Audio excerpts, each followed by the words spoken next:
सच्चिदानंद।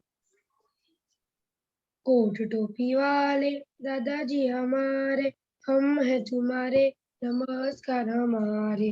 अम्बाला लाल भीतर दादाजी विराजे, तुमने उनको पहचाने, जो चाहे वह पाले। ज्ञान हमारी प्यास है, केवल सत की भूख है, कुर्बानी कुरान है, आत्म रामी सूख है। हम सभी एक है, सच आजादी पाना है, ना किसी से लेना है, शांति से ही जीना है। जय कल्याणी भाव है, शुद्धात्मा ही लक्ष्य है, मोक्षानंदम ध्येय है, सच्चिदानंद लक्ष्य है। प्राणों से भी प्यारे है, भोले भाले दादा है, सारे जगत से नाता है, सीधे साधे दादा है। सपनों में हमें आते, नींद से हमें जगाते, निर्मल शुद्ध संसारते, हरदम हमें हंसाते। चरणों में झुककर हम बंधन मुक्त होते हैं, ज्ञानी विज्ञानी ये मुक्ति सुख देते हैं। शॉर्ट एंड स्वीट 100% सोना है, 2 अक्षर का नाम है, डीए डीए दादा है। जय सच्चिदानंद। जय सच्चिदानंद। आपने तो बहुत फास्ट गाया, ये कबीराज ऐसे फास्ट गाते हैं? नहीं, हाँ, तो कबीराज से बच्चे लोग जो गाते हैं, प्लीज पहले प्रैक्टिस करो। और ये पद क्यों चूज किया आपने? वो आपने बोला था ना क्या है, ये अगली बार यही गाना इसलिए। अच्छा, तो ये भी दूसरे टाइम भी यही करो, पर बराबर प्रैक्टिस, एवरीडे प्रैक्टिस करो कबीराज के साथ। ओके। हाँ, अच्छा, वो प्रदीप दादा, आपको कुछ बोलने का ये पद के बारे में? नहीं, बस वो दादा के बारे में तो सब गुजराती में अच्छा लिखा है, वो समझ में आवे ऐसा ही है। नहीं, दादा की पहचान दी है कि बाहर हाँ AM पटेल है, अंदर दादा भगवान है। हाँ, उसमें सब क्लियर कट है। અને कुर्बानी कुरान है, आत्म रामी सुख है। तब कभी कुर्बान करोगे या हो। ज्ञान हमारी प्यास है, केवल सत की भूख है। ये इंडिविजुअल जब समझ में आता है कि सच्चा सुख किधर है, सच्चा स्वरूप क्या है, ये दादा भगवान के पास से हमें ये सब चीज प्राप्त होती है। इसीलिए ज्ञान की प्यास होनी चाहिए, पानी की प्यास, पैसे की प्यास, मान की प्यास, हर प्रकार की प्यास लगती है इंसान को, लेकिन ज्ञान की प्यास लगनी चाहिए। और ज्ञान की प्यास लगती है, वहां दादा भगवान है। कहाँ पर है? तो केवल सत की भूख है।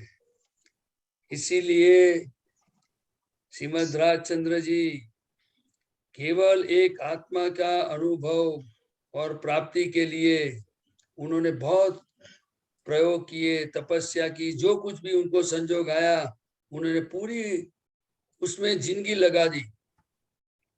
जब भी उनको समय मिलता था सिर्फ आत्मा के पीछे। वो बहुत बड़े बिजनेसमैन भी थे, लेकिन ऐसी प्यास भूख लगना ये तो दादा की कृपा का फल है। क्योंकि जब तक विनाशी में सुख आता है तब तक ज्ञान की प्यास कैसे लगेगी? ये तो समझ का सब्जेक्ट और कृपा से होता है। कुर्बानी कुरान है, आत्म रामी सुख है, ले सिर्फ और सिर्फ आत्मा के सिवाय और कुछ नहीं चाहिए, मुझे यही सच्चा सुख है। और इनकी प्राप्ति के लिए उनका निश्चय मजबूत होता है और दादा की आज्ञा और भक्ति में चलता है। हम सभी एक है, सच आजादी पाना है। हम सभी एक किस तरह से है? तो कि तत्व से एक है। जैसे मेरा स्वरूप शुद्धात्मा है, तो जीव मात्र का स्वरूप शुद्धात्मा है, उनका रियल स्वरूप शुद्धात्मा है। और दूसरा, जब स्वरूप की प्राप्ति के बाद जो ध्येय होता है मोक्ष में जाने का, वो ध्येय वाले सब एक होते हैं। कैसे होते हैं? और जिनका ध्येय मोक्ष से अलग होता है, वो कैसे एक हो पाएगा? बाहर से रिलेटिव व्यू पॉइंट से आप बताइए। एक बच्चे को पढ़ना है और एक बच्चे को घूमना है या खेलना है, वो कैसे एक हो सकेगा? इसी तरह इस बात समझने जैसी है। सच आजादी पाना है। आजादी कहाँ पर है? स्वरूप की प्राप्ति है, वहां सच्ची आजादी है। जहाँ पांच दादा भगवान की आज्ञा है वहां सच्ची आजादी का अनुभव होता जाता है। आज्ञा के पालन के बिना सच्ची आजादी प्राप्त हुई है, लेकिन अनुभव कैसे होगा, कैसे हो सकता है, वो समझने जैसी बात है, बराबर ने। तो दादा ठीक है। भगवान ने ये खुद, दादा भगवान ने खुद ने 5 आज्ञा पाल करके उनको वर्तन में आ गई थी। वो स्वतंत्र होने के बाद सभी को एक ज्ञान दिया और सबको ही स्वतंत्र बनाया। और लेकिन संपूर्ण स्वतंत्रता महीना कि श्वास और उश्वास कोई भी संजोग हो, निरंतर वो आत्म स्वरूप से रहना, वो सच्ची आजादी है। क्या है? और ये संयोगों की जो असर होती है और हम अवस्था में आ जाते हैं, तो फिर ये आजादी है कि परतंत्रता है? क्योंकि मन वचन काया पर और पराधीन है, तो फिर वहां हमारा सुख नहीं आएगा। इसीलिए धीरे धीरे हमें हर संजोग में कैसे प्रयोग करना चाहिए। तो कि जिसने जिसने ज्ञान लिया है वो त्रिमंत्र बोलता है, तो त्रिमंत्र वाणी से मैं अलग हूँ, देह से अलग हूँ, ये हाथ जोड़ने वाला अलग है और मैं अलग हूँ, ये सब प्रयोग है। क्या है? वो जैसे प्रयोग। जैसे हम वो प्रयोग में जाएंगे वो समझ बढ़ती जाएगी। धीरे धीरे धीरे पता चलेगा कि मैं मन वचन काया से अलग हूँ और मेरा स्वरूप एक ज्ञाता दृष्टा है। क्या है? ज्ञाता बराबर? दृष्टि। ठीक है। हमें, हम सबको देखने की प्रैक्टिस है, क्योंकि हम चर्म चक्षु से देखते हैं, लेकिन अभी जो ज्ञान चक्षु से देखने की जो शक्ति खुली हुई है वो अलग शक्ति है। क्या है? वो अलग शक्ति सुबह से शाम तक जितनी ज्ञान प्रकाश से देखने की शक्ति खड़ी होती जाएगी, तो सच्ची आजादी का अनुभव होता जाएगा। आप समझे? मैं आप बच्चों लोगों को एक एग्जांपल बताता हूँ कि आपका होमवर्क, आपका स्टडी जो परफेक्ट होगा, तो एग्जाम के टाइम पे आप फ्री होंगे। कैसे होंगे?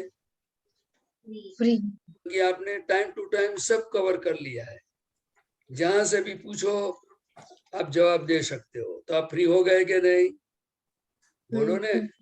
फ्री हो गए। और अगर पढ़ाई करते समय आपने अच्छी तरह से पढ़ाई नहीं किया, 50-50 किया, जो भी किया, फिर एग्जाम के टाइम पे बोझ बढ़ेगा कि नहीं? हाँ आप बढ़ेगा। स्वतंत्र रहोगे?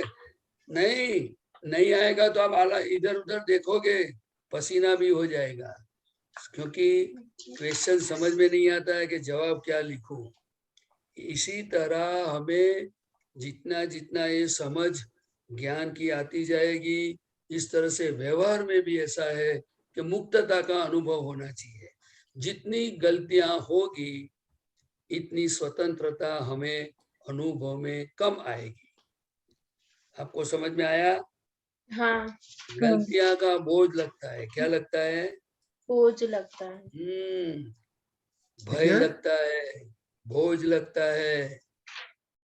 हाँ, ठीक है सब इसीलिए बच्चे लोग। बहुत हाँ ओके।